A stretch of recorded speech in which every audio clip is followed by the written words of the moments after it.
Ako ste u potrazi za gaming volanom, Logitechov G29 je sigurno jedan od prvih izbora, jer ne samo da odlično izgleda, već i ergonomskim funkcijama i kvalitetom u samom vrhu ponude. A to bi trebalo opravdati i njegovu cijenu od nekih 2000 kuna.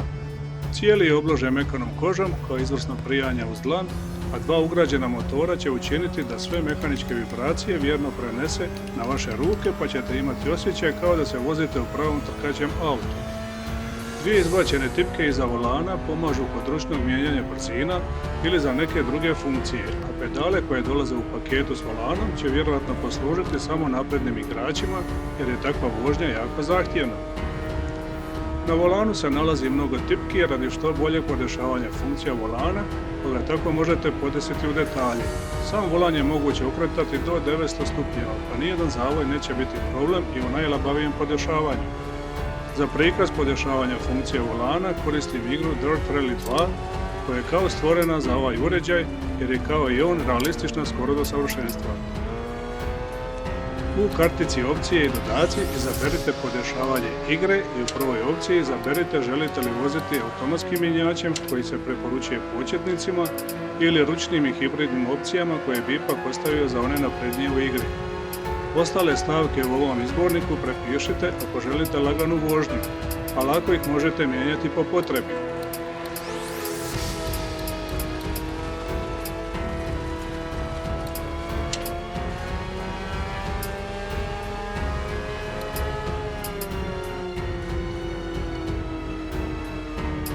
Drugu karticu isto možete prepisati kao i treću kod koje je sve ostavljeno upaljeno.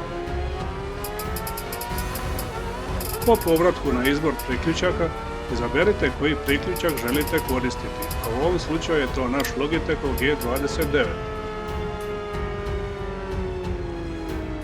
U ponudi su opet tri kartice, a prva služi za podešavanje dugmadi na volanu i u koju svrhu ih želite koristiti. Za početnike preporučujem da prepišete moje postavke koje su meni idealne za automatski mijenjač.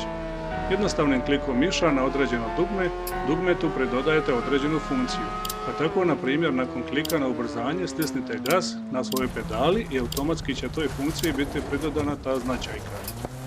Nožnu kočnicu sam postavio na dodatnu lijevu ručkicu na volanu radi jednostavnosti korištenja, a ručnu kočnicu na desnu ručkicu jer uz ovaj volan ne dolazi posebno već je morate dodatno kupiti. Za upravljanje volanom jednostavno okrenite volan u lijevo ili u desno za desno. Ostale funkcije podesite po želji ili prepišite jer vam i nisu od neke koristi ako koristite automatsko mijenjanje brzina.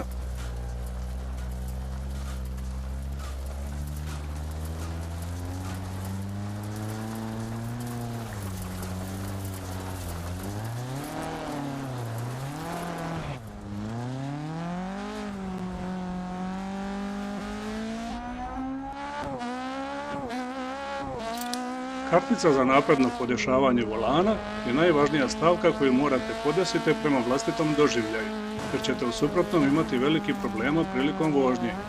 Naime, volan je osjetljiv kao i pravi i svaki postotak kod podešavanja može utjecati na vaš rezultat. Od svih ponuđenih stavki najvažnije su ove tri za sam volan: linearno podešavanje volana, prazni hod volana i zasićenje volana. Predlažem da ih prepišete od mene ako želite lagano upravljanje ili ako je volan namijenjen za igru male djece, u protivnom će brzo odustati zbog težine okretanja i trzaja koje stvara volan. Sve ove postavke je najbolje podešavati poslije u toku same vožnje, kad možete jednu stavku maksimalno povećati ili smanjiti i vidjeti u samoj igri kako se to odražava u vožnji. Ako vam ne odgovara, lako je vratite na početnu postavku. Isto tako podešavanje zavisi i od uvjeta na stazi i podloge same staze, a meni se ovo podešavanje najbolje pokazalo za asfaltnu podlogu. Pijesak, blato i žalo zahtijevaju nešto povećane vrijednosti. Treću karticu za vibraciju i povratne trzaje isto podesite po želji. A ako vam jako trzanje smeta ili vas plaši, jednostavno ga smanjite na postavkama ili skroz izgasite. Kod mene su na minimalnoj vrijednosti. I to je to što se tiče podešavanja. Uskočite u slobodan izbor vožnje gdje se nude povijesne trke, prvenstvo po želji, ili utrka na vrijeme sa samim sobom ili sa prijateljima. Za početnike predlažem ovu zadnju gdje možete vježbati do mile volje sa cestama i autima koje želite. Jednostavno izaberi cestu, izaberi auto, stisni gas i uživaj. A negativne strane ovoga volana pogledajte na kraju ove vožnje.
Nažalost, ovaj volan ima i neke mane meni jako bitne.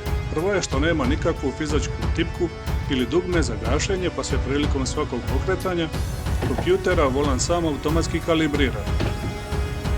I može biti velika opasnost za malu djecu ako u tom momentu gurne ruke kroz volan. A druga je zamjerka što nema LED svjetla na dugmićima, tako da ste po noći slijepi prilikom prebiranja po tipkama. I treća je ta što uz volan nemate priloženo uputstva, kako najbolje namjestiti postavke volana i koja tipka što znači. Mišljenja sam da su kupci za te novce ipak trebali to dobiti. Sve u svemu,